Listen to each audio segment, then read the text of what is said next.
साथियों, आज की कहानी एक जेब कतरे व्यक्ति पर आधारित है। तेज धूप और नीला आसमान के नीचे हरा कोट पहने वह आदमी आराम से खड़ा था।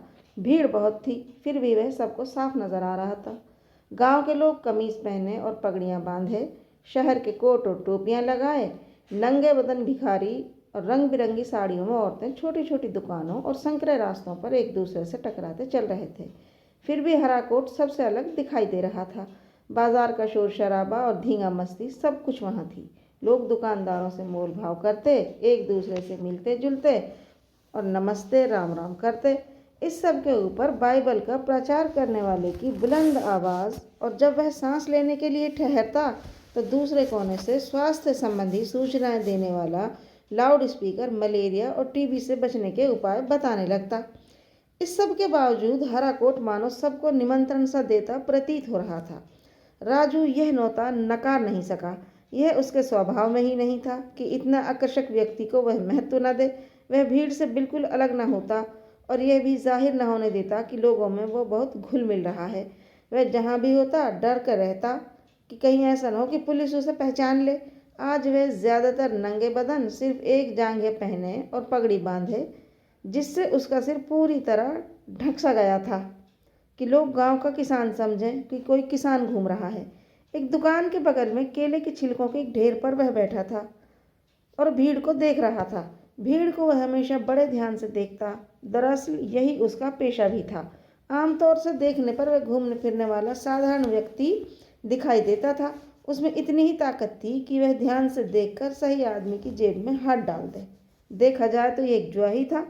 कभी उसे जेब में कुछ भी न मिलता और हाथ सही सलामत बाहर आ जाए तो वह अपने को भाग्यवान ही समझता। कभी एक फाउंटेन पेन ही उसके हाथ लगता और कमेटी के पीछे बैठा खरीदार इसके लिए 4 आने से ज़्यादा नहीं देता, और ऐसी चीज़ों से उसके पकड़े जाने का भी डर रहता। राजू ने फैसला किया कि वह अब फाउंटेन पेनों को हाथ भी नहीं लगाएगा।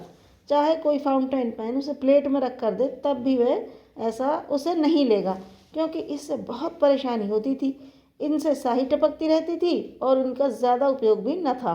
खरीदार को भी ये बिल्कुल पसंद न थे। घड़ियाँ भी इसी श्रेणी में आती थीं। राजू को सबसे ज़्यादा पसंद था बड़ा सा पर्स जिसका पेट खूब फूला हुआ हो। अगर उसे पर्स होने का पता चलता तो वह उसे बड़ी सफाई से निकालने की कोशिश करता। उसमें रखे पैसे निकालकर पर्स को कहीं फेंक देता और खुश होकर घर जाता कि आज उसने अच्छा काम किया है। इसके बाद वह अपना मुंह पानी से धोता और सामान्य नागरिक बनकर फिर सड़कों पर निकल आता। बच्चों के लिए मिठाई, किताबें और स्लेटें खरीदता और कभी कभी बीवी के लिए भी कुर्ती का कपड़ा खरीद लेता। बीवी के बारे में उसका दिमाग हमेशा हल्का नहीं रहता था। जब वह ज़्यादा पैसे लेकर घर पहुंचता तो एक बड़ा हिस्सा लिफाफे में रखकर पहले ही कहीं छुपा देता था, तब घर में घुसता। नहीं तो बीवी बहुत सारे सवाल पूछकर परेशान करती। वह जानना चाहती थी कि अब वह सचमुच सुधर गया है या नहीं, और जो भी कमाता है कमीशन के रूप में ही कमाता है। वैसे तो कमीशन क्या होता है उसे बिल्कुल नहीं पता था। ये शब्द उसे अच्छा और सही लगता था। राजू छिलकों के ढेर से उठा और हरे कोट के पीछे लग गया।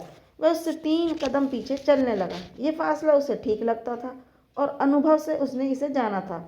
दोनों के बीच का फासला इतना भी नहीं होना चाहिए कि आदमी का हाथ पर्स से कितनी दूर है इसका पता ही ना चले, और इतने पास भी नहीं होना चाहिए कि दूसरे को संदेह होने लगे। इसका फैसला अच्छी गणना के बाद किया जाना चाहिए और ये एकदम संतुलित होना चाहिए, बिल्कुल उस शिकारी की तरह जो सभी तरह के जानवरों का पीछा करता है और शिकार के बाद सही सलामत घर वापस पहुंचना चाहता है। जंगल के शिकारी का काम इसलिए आसान होता है क्योंकि उसे शिकार की सुरक्षा का विचार नहीं करना पड़ता। इस काम में शिकार को पता भी न चलने देने के हिसाब से काम करना पड़ता है। उसे चोट पहुंचाने का इसमें सवाल ही नहीं उठता। राजू बड़े धीरज से इंतजार करता रहा। एक दुकान पर खड़ा चटाइयों का मोल भाव करता रहा। बगल में हरा कोट एक ठेले वाले से नारियल कटवाकर आराम से पी रहा था। लगता था वह यहाँ से हटेगा ही नहीं। भीतर का सारा दूध पीकर उसने धीरे धीरे उसे कटवाकर गूदा निकलवाया और आराम से खाने लगा। सफ़ेद मीठा मज़ेदार नारियल का गूदा उसे खाते देखकर राजू के मुंह में पानी भरने लगा, लेकिन उसने अपनी इच्छा पर काबू किया। धंधे के समय खाने पीने में वक्त बर्बाद करना अच्छी बात नहीं थी, क्योंकि इससे शिकार हाथ से हमेशा के लिए निकल सकता था। गूदा खाने के बाद हरे कोट ने अपना बटुआ निकाला और नारियल की कीमत पर उससे बहस करने में लग गया। उसकी आवाज़ भारी और आरग की तरह खरखराती थी, जो राजू को अच्छी नहीं लगी। वह चीते की गुर्राहट की तरह थी, लेकिन वह शिकारी ही क्या, जो गुर्राहट से डरकर अपने शिकार को हाथ से निकल निकल जाने दे। पैसे के लिए वह जिस तरह नारियल वाले से लड़ झगड़ रहा था, यह भी राजू को अच्छा नहीं लगा। उसने सोचा कि यह घटिया और कंजूस आदमी है, पैसे का इसे बहुत लालच है। जब ऐसे लोगों का बटुआ गायब हो जाए तो वह बड़ा तूफान खड़ा कर देते हैं। आखिरकार हरा कोट आगे बढ़ा। वह एक गुब्बारे की दुकान पर रुका। बहुत मोल भाव करके उसने गुब्बारा खरीदा। ये भी राजू को पसंद नहीं आया। वह कह रहा था, गुब्बारा ऐसे बच्चे के लिए है जिसकी माँ नहीं है। मैंने उससे वादा किया है कि गुब्बारा ज़रूर लाऊंगा। अगर मेरे घर पहुंचने से पहले ये रास्ते में फट जाता है या खो जाता है तो बच्चा रात भर रोता रहेगा और मुझे बहुत तकलीफ होगी। राजू को एक स्टॉल के पास अपना मौका मिल गया, जहां अखबार पढ़ते गांधी जी की मोम से बनी एक प्रतिमा को देखने के लिए लोग उमड़े पड़ रहे थे। 15 मिनट बाद राजू पर्स का मुआयना कर रहा था, यानी कि उसने पर्स निकाल लिया था उसकी जेब से। सबसे अलग एक टूटी दीवार के पीछे उसने इसे खोला। इसमें 20 रुपए के नोट और 10 रुपए के सिक्के थे और कुछ फुटकर पैसे भी थे। पैसे उसने यह सोचकर जांघे की जेब में रख लिए कि भिखारियों को दे देगा। यह सोचकर उसे बहुत अच्छा लगा। मेले के शुरू वाले हिस्से में एक अंधा चीख चीख कर भीख मांग रहा था और किसी को उसकी परवाह नहीं थी।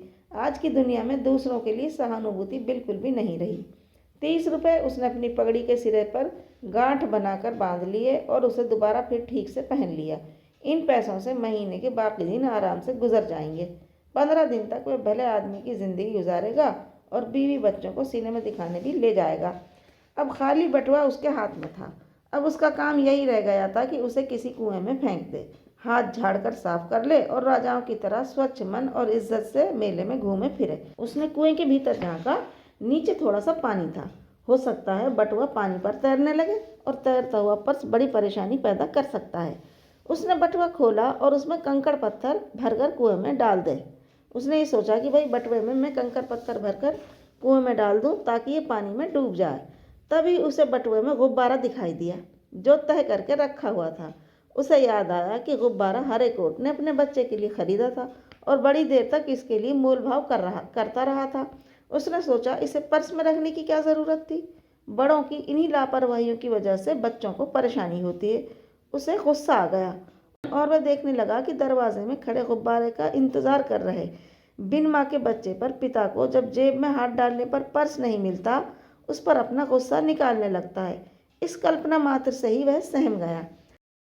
बिन माँ की बच्चे की स्थिति का विचार करके राजू जैसे रोने का सा हो गया। बच्चे को वहाँ सांत्वना देने वाला भी कोई ना होगा। अगर उसने रोना शुरू कर दिया तो हो सकता है यह गुंडा उसे पीटने लगे। इसकी शक्ल से यह हरगिज़ नहीं लगता कि यह बच्चों की भाषा जानता होगा। राजू ने सोचा कि बच्चा उसके दूसरे बेटे के बराबर होगा और उसका मन दया से भर उठा। मान लो मेरी अपनी बीवी चल बसी होती, वैसे इससे उसकी कठिनाइयाँ कम ही होती, क्योंकि उसकी वजह से उसे अपने पैसे छिपा कर रखने पड़ते थे। खैर, उसने इस पर ज़्यादा सोचना सही नहीं समझा। अब मुख्य मुद्दा ये नहीं था। यदि पत्नी ना रहे तो उसे अफसोस तो बहुत होगा और बच्चों को प्रसन्न रखने में भी बहुत कठिनाइयाँ आएंगी। उसने फैसला किया कि माहीन बच्चे को ये गुब्बारा मिलना ही चाहिए, लेकिन कैसे। उसने दीवार के पीछे से झांक कर देखा। भीड़ काफ़ी दूर नज़र आ रही थी। गुब्बारा वापस तो नहीं किया जा सकता था। यही किया जा सकता है कि उसे पर्स में फिर रख दिया जाए और पर्स को चुपचाप हरे कोट की जेब में डाल दिया जाए। हरे कोट वाला बाइबिल का प्रचार करने वाले के सामने लगी भीड़ को देख रहा था। वक्ता जोर शोर से भाषण दे रहा था। उसके सामने गोला बनाए लोग सवाल पूछ रहे थे, तुम्हारा ईश्वर कहाँ रहता है। उत्तर सुनने के लिए लोग चुप हो गए, यानी कि लोग तरह तरह के उससे सवाल कर रहे थे। राजू हरे कोट के पास पहुंच गया। गुब्बारा पर्स में था। बस पर्स में केवल गुब्बारा ही था और पर्स उसकी हथेलियों में। अब इसे वह जेब में डाल देगा, राजू ये सोच रहा था। हाथ हिलाते ही राजू को अपनी गलती समझ में आ गई। हरे कोट ने हाथ पकड़ लिया और चिल्लाया, पॉकेट मार, पॉकेट मार। सवाल पूछने वाले ईश्वर की समस्या भूल गए और राजू की तरफ घूमे, जो खुद चिल्लाने लगा था, मुझे छोड़ो। हरे कोट ने झपटकर उसे जोर से चांटा मारा। इस चोट से राजू जैसे अंधा ही होने लगा।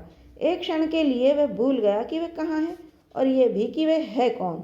आंखों के आगे से अंधेरा जब कुछ कम हुआ और धुंध कुछ छटी तो उसने आंखें खोली और देखा कि हरा कोट उसे ही नहीं सारी दुनिया को घेरे खड़ा है।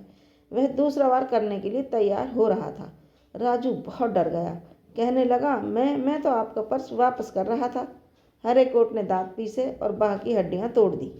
लोग हंसने लगे और कुछ ने उसे भी थप्पड़ मारे। राजू मजिस्ट्रेट के सामने भी यही कहता रहा कि मैं तो पर्स वापस रख रहा था। लोग हंस रहे थे। फिर पुलिस की दुनिया का यह आम मजाक बन गया। राजू की बीवी जेल में उससे मिलने आई तो रोकर कहने लगी, तुमने हम सबको शर्मिंदा किया है। राजू गुस्से से बोला, क्यों किया है? मैं तो पर्स उसकी जेब में रख रहा था। 18 महीने की सज़ा काटकर जब वह वापस लौटा तो सोचता रहा कि उसे अब क्या करना चाहिए। उसने खुद से कहा, अगर मैं फिर कभी किसी की जेब काटूंगा तो वापस हरगिज़ नहीं रखूंगा। अब उसे विश्वास हो गया था कि ईश्वर ने उस जैसे लोगों को एक तरफा सफाई ही प्रदान की है। ये उंगलियां निकाल तो सकती हैं, वापस रख नहीं सकती। साथियों, आपको ये कहानी कैसी लगी? अगर इसका नाम आपको कोई दूसरा सुझाई देता है तो प्लीज़ कमेंट बॉक्स में कमेंट करके ज़रूर बताएं।